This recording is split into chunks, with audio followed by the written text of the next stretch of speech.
Reno, seorang pemuda berusia 24 tahun. Dikenal di kalangan teman-temannya sebagai pecinta alam sejati. Ia hobi mendaki gunung dan telah menaklukkan banyak puncak di Indonesia. Suatu akhir pekan, ia bersama 4 temannya mendaki Gunung Salaka. Gunung yang terkenal angker namun tetap ramai karena keindahan alamnya. Saat mendaki melewati jalur hutan yang jarang dilalui, Reno merasa seperti diawasi. Udara mendadak dingin. Meski matahari masih tinggi, ia mendengar suara perempuan memanggil namanya. Sama tapi dekat. Ketika ia mencoba bertanya ke teman-temannya mengenai hal itu, terkejutlah Reno karena Reno menyadari semua temannya telah hilang. Belum sempat menemukan jawaban atas teman-temannya, suara wanita itu memanggil Reno kembali. Dan ketika ia melihat ke belakang, terkejutnya Reno karena mendapati sosok wanita pucat yang sedang berdiri di belakang. Terkejut dan mencoba berlari, tapi seolah ada kekuatan yang menahannya.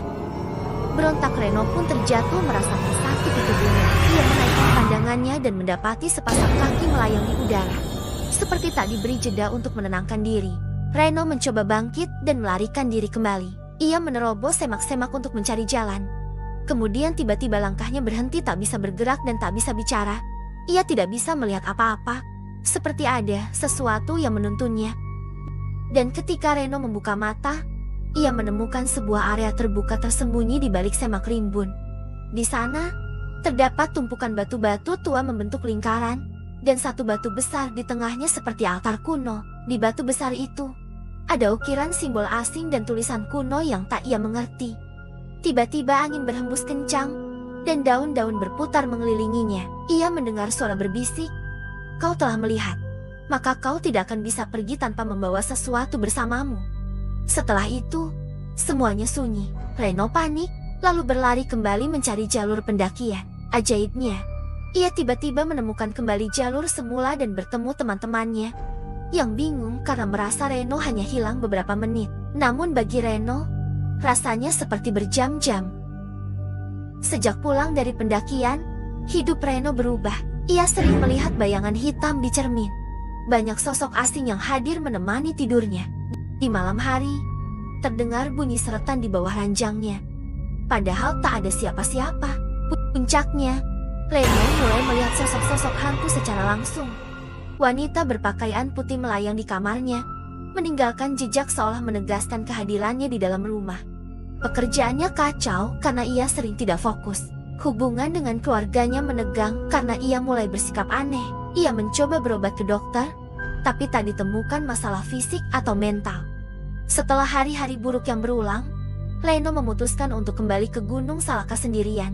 Ia percaya jawaban ada di tempat ia pertama kali tersesat. Setelah seharian mendaki, ia berhasil menemukan kembali tempat itu. Tapi kali ini, ada seorang wanita tua duduk di batu besar mengenakan kain lusuh. Wajahnya penuh kerutan, dan matanya kosong menatap Reno. Wanita itu memperkenalkan dirinya sebagai Nyi Laras, seorang dukun tua yang tinggal di gunung. Ia berkata, "Kau telah menginjak situs kutukan yang diciptakan ratusan tahun lalu oleh orang-orang yang dibakar hidup-hidup karena dianggap pembawa sial. Arwah mereka marah dan mengikat siapapun yang melihat tempat itu." Reno bertanya, "Apa aku bisa bebas dari kutukan ini?" Nyi Laras mengangguk pelan. "Bisa, tapi tidak mudah. Kau harus tinggal di sini untuk menenangkan arwah mereka, seperti aku dulu." Selama beberapa hari, Reno tinggal bersama Nyi Laras. Ia membantu membakar kemenyan, meletakkan sesajen, dan berdoa di sekitar situs itu setiap malam. Dalam percakapan mereka, Reno akhirnya tahu, Nyi Laras dulunya juga pendaki. Puluhan tahun lalu, ia dan suaminya menemukan situs itu saat mencari rute baru. Suaminya meninggal misterius seminggu kemudian, dan Nyi Laras mulai diteror. Ia kembali ke gunung mencari jawaban dan akhirnya dipilih untuk menjadi penjaga kutukan.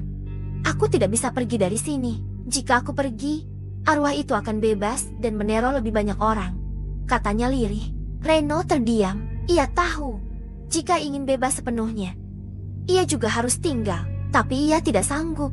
Dengan berat hati, Reno memohon kepada Nyi Laras untuk membantunya terakhir kali.